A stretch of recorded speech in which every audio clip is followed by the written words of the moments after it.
مفتی طارق مسعود lectures. بھائی سب سے بڑی قربانی کیا ہے اللہ کے لیے؟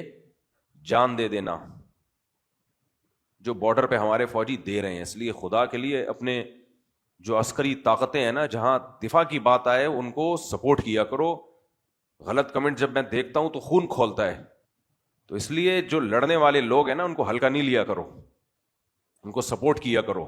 غیرت دکھاؤ، بغیرتی مت دکھاؤ۔ سیاسی اختلافات چھوڑ کے جو فوجی لڑ رہے ہیں ان کو سپورٹ کرو۔ اس وقت جب چھتر لگیں گے نا سب کے، وہ لگ چکے ہیں، لیبیا میں بھی لگ چکے ہیں، عراق میں بھی لگ چکے ہیں، شام میں بھی لگ چکے ہیں، اور خدا کی قسم وہ چھتر کم ہیں جو میرے اور آپ کے لگیں گے، وہ سوچ سے بھی زیادہ ہیں۔ بھول جاؤ گے غزہ کو اور باقی ساری دنیا کو۔ آج کل نیوز آ رہی ہے نا، میں کمنٹس دیکھ رہا ہوتا ہوں، لوگ ابھی بھی پاگل ہوئے ہیں، دماغ سیٹ نہیں ہے ان کا۔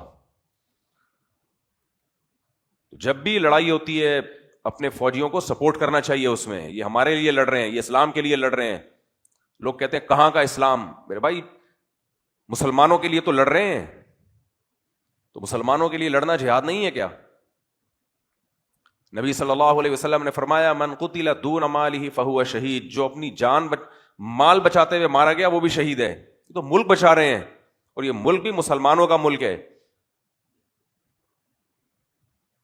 ایسے ایسے صحافی ہیں، اتنی غلاظت، اتنا گند پھیلا رہے ہیں سوسائٹی میں، اور ان میں میجورٹی وہ ہے جو ملک سے بھاگے ہوئے ہیں، ان کو پاکستان سے کچھ لینا دینا نہیں ہے۔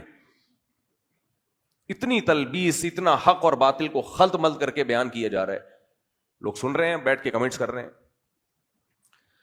کسی بھی ملک کی جب فوج کمزور ہوتی ہے نا تو فوج کا نقصان نہیں ہوتا اتنا، پبلک گئی، بیڑا غرق۔ اور حیرت کی بات ہے کئی اسلامی ملکوں کے حالات، ایران کا دیکھو کیا کیا ہے۔ تو یہ ایک ایک کر کے نمبر آئے گا سب کا۔ پھر سب سے زیادہ، سب سے بڑی قربانی خدا کے لیے کس کی ہوتی ہے؟ شہید کی ہوتی ہے۔ شہید کی قربانی چونکہ زیادہ ہے تو میرے بھائی سوال پیدا ہوتا ہے، اللہ تو اس سے جان لے رہا ہے، اس کو بیچارے کو کیا ملا؟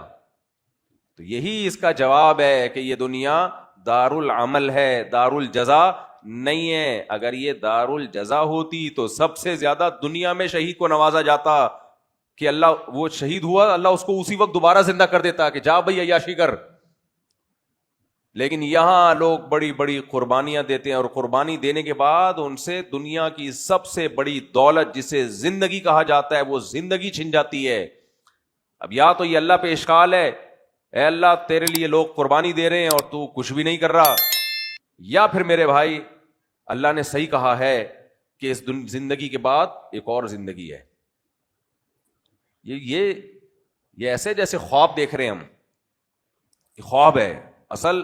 وَلَلدَّارُ الْآخِرَةُ وَإِنَّ الدَّارَ الْآخِرَةَ لَهِيَ الْحَيَوَانُ، قرآن کہہ رہا ہے اصل آخرت کی زندگی ہے، یہ کچھ بھی نہیں ہے۔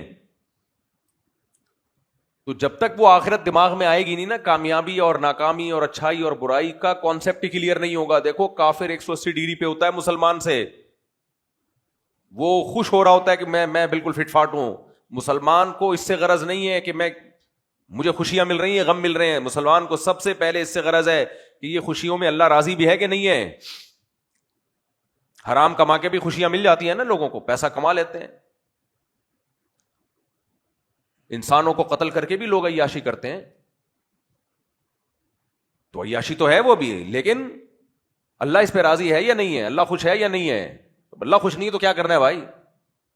اللہ خوش نہیں ہے تو کیا کرنا ہے؟ شہید اللہ کے لیے جان دے دیتا ہے، لیکن ملتا کیا اس کو؟ اس کی تو جان ہی گئی۔